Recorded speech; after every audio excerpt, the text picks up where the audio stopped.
কিছুদিন আগে আমার এক প্রবাসী বান্ধবী আমায় ফোন করে জিজ্ঞেস করলো, হ্যাঁ রে, তোরা কলকাতায় কি করে বেঁচে আছিস? কলকাতার বায়ু নাকি দূষিত, সেখানে নাকি বিষাক্ত ধোঁয়া মিশে আছে। কথা কি সত্য? আর 5 বছরের মধ্যে নাকি কলকাতা পুরোপুরি হয়ে যাবে একটি দূষণ নগরী। বাইপাসে 10 কিলোমিটার অবধি ছড়াবে এর দূষিত রোগ। কলকাতার ময়লা আবর্জনা এখানে জমা হতে হতে স্তূপ আকার নিয়েছে, যেটাকে দেখে মনে হবে এক প্রকার মাউন্টেন। হ্যাঁ, তো এই মাউন্টেনটা ঠিক কতটা বায়ু দূষণ ছড়াচ্ছে সেটা কোনো আইডিয়া আছে? আমি আপনাদেরকে এই মাউন্টেনটা পুরোটা ঘুরিয়ে আজকে দেখাতে চাই। তো আজকের ব্লগসটা আপনারা সবাই দেখুন। এই যে দেখছো ব্রোকলি, এই ব্রোকলি যে পাহাড়ে চাষ হয় সেই পাহাড় আজকে আমরা দেখতে যাব। সেটা হচ্ছে কলকাতার মধ্যে একটা পাহাড়। আমরা ইউজুয়ালি কোথায় দেখেছি? দার্জিলিং, গ্যাংটক, কার্শিয়ং, কিন্তু আজকে আমরা কলকাতায় পাহাড় দেখতে যাব। তো চলো এখন আমি খেয়ে নিই, খেয়ে দিয়ে বেরোনো যাক।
তো আমরা কাছাকাছি গিয়ে দেখবো আরো সত্যি কি পাহাড়টা নোংরা স্তূপ দিয়ে তৈরি হয় নাকি সম্পূর্ণটাই গুজব।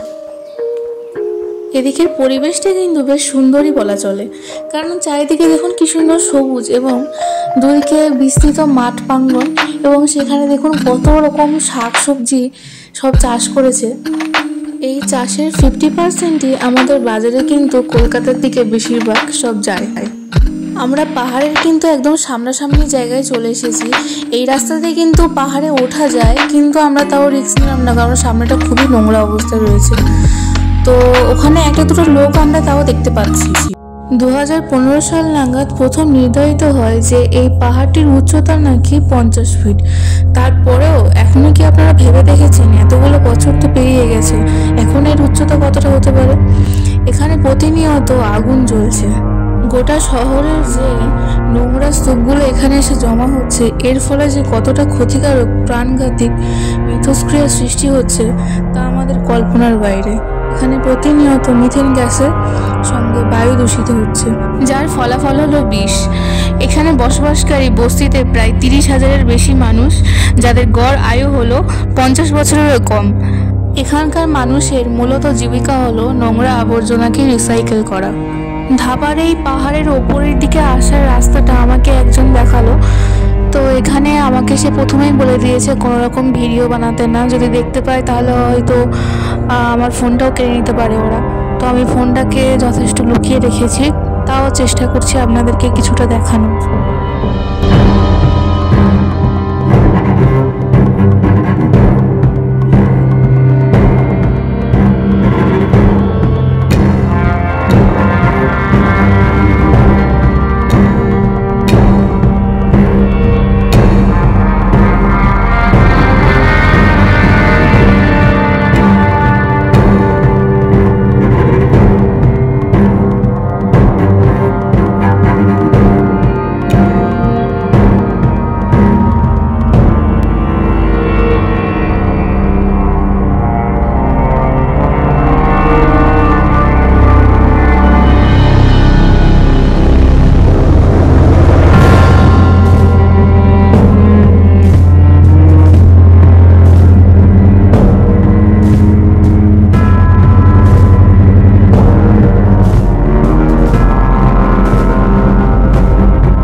প্রায় 18টা ফুটবল খেলার মাঠ সমান বিস্তৃত কলকাতা গার্বেজ স্টেশন। এটা প্রায় সেই ব্রিটিশ আমল থেকে তৈরি হয়ে এসছে। তখন ব্রিটিশ রেসিডেন্সিয়াল আর বিভিন্ন অফিস থেকে কিন্তু গার্বেজ এনে এখানে ফেলা হতো। এখনও সেই প্রক্রিয়া চলেছে। বর্তমানে মানুষজনের সংখ্যাও বেড়েছে, পরিস্থিতিও কিন্তু অনেক চেঞ্জ হয়েছে। এখন এর গার্বেজের তুলনা এতটাই পরিমাণে বেড়ে গেছে যে সেটা পাহাড় আকৃতি নিয়েছে। মেয়র ফিরহাদ হাকিমের তত্ত্বাবধানে 50 একর জমি নিয়ে কলকাতার মধ্যে 2টি ডাম তৈরি করার পরিকল্পনা করা হয়েছিল। কিন্তু এখানেও একটি সমস্যা, সেখানকার বসবাসকারী বস্তির মানুষজনদের পুনর্বাসনের সমস্যা দেখা দেয়, যার কারণে সিদ্ধান্তে তারা উপনীত হতে পারেননি। তার ফলে কলকাতার যাবতীয় নোংরা আবর্জনা তার ঠাঁই মিলেছে এই গার্বেজ স্টেশনে।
দূর থেকে পাহাড়টা দেখলে বুঝতে পারবে যে এর উচ্চতা কতটা বেশি হতে পারে। আমি কুর্নিশ জানাই সেসব মানুষদেরকে যারা এই পাহাড়ে অনবরত কাজ করে চলেছে তাদের নিজেদের পেটের দায়। বাসন্তী হাইওয়ে দিয়ে যাওয়ার পথেই অনেকে নাকে রুমাল চাপা দেয় যাতে গন্ধ না পায়। তাহলে ভেবে দেখতে পারো যে পাহাড়ের কাছাকাছি গেলে কতটা খারাপ অবস্থা হতে পারে। ধাপা থেকে প্রতিনিয়ত যে বিষাক্ত রাসায়নিক জল এখানকার জলের সাথে মিশছে তাতে অনেকটা ক্ষতিগ্রস্ত হচ্ছে এখানকার পরিবেশ। তার সাথে এখানে বায়ুতে মিশে রয়েছে মারাত্মক বিষাক্ত একটি প্রাণঘাতী গ্যাস, যেটা প্রতিনিয়ত মানুষের ইনহেল করাতে মানুষের শরীর আরও বেশি পরিমাণে অসুস্থ হয়ে যেতে পারে, আপনার প্রাণও যেতে পারে। তবে ধাপার এই অংশটা নতুনভাবে বানানো হয়েছে। নিচে দেখতে পাবেন একটা ফ্যাক্টরি বানানো আছে এবং উপরে ধাপার যে অংশটা দেখতে পাচ্ছেন পাহাড়ের মতো, ওদিকে কিন্তু এখন সরকার নতুনভাবে একটি পার্ক তৈরি করেছে। এখানে কিন্তু আপনি আপনার প্রিয়জন এবং ফ্যামিলির সাথে কিন্তু ঘুরতে যেতে পারেন।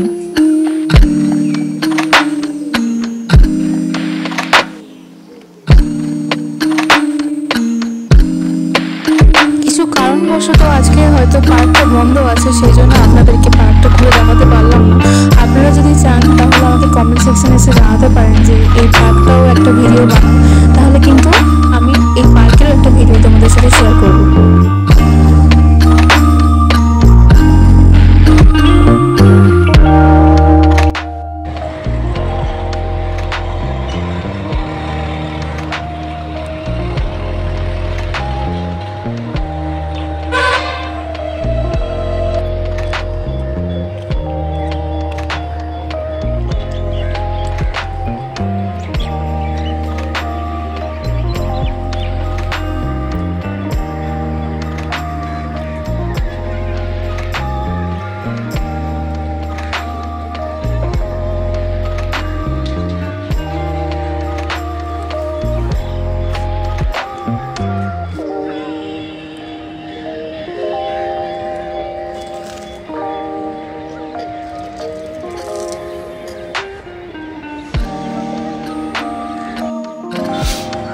এই যে এই গাড়িগুলো দেখছো যাচ্ছে, এই যে এই ময়লার গাড়ি, এগুলো হচ্ছে সব যত রাজ্যের ময়লা নিয়ে সব ওই ধাপায় ফেলে আসতে যাচ্ছে। সমস্ত ময়লাগুলো ট্রিট হয়, তারপরে ওগুলো ফেলা হয়, দিয়ে ওগুলোকে জ্বালিয়ে দেওয়া হয়। আর এই গাড়িগুলো আমাদের সমস্ত ময়লাগুলো সব ভ্যাট থেকে নিয়ে আর এখানে ডাম্প করে দেয়। আরও এখানে দাঁড়িয়ে থাকলে অনেক আসবে, পরপর চলে আসতে থাকে। সকালের দিকে আরো অনেক থাকে।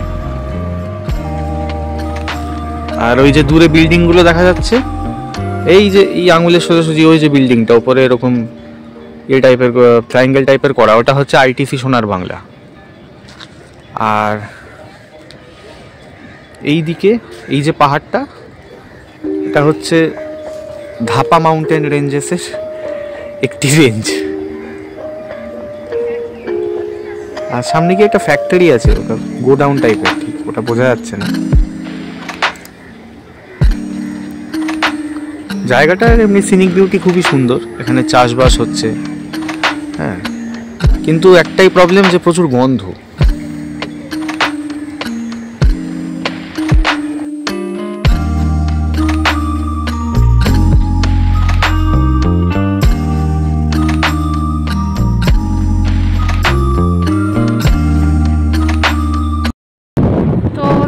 রাস্তা শেষ হলো, এবার আমরা কলকাতার রাস্তায় যাচ্ছি। ওইদিকে আইটিসি দেখা যাচ্ছে, আর ওই পাশে হচ্ছে সন্ধ্যা হয়ে গেছে।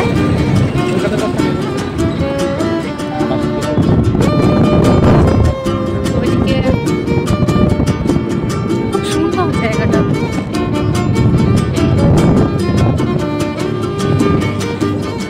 খুব সুন্দর একটা জায়গা।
বাড়িতে ফিরে দেখি আমার জন্য আরেকজন অপেক্ষা করছিল।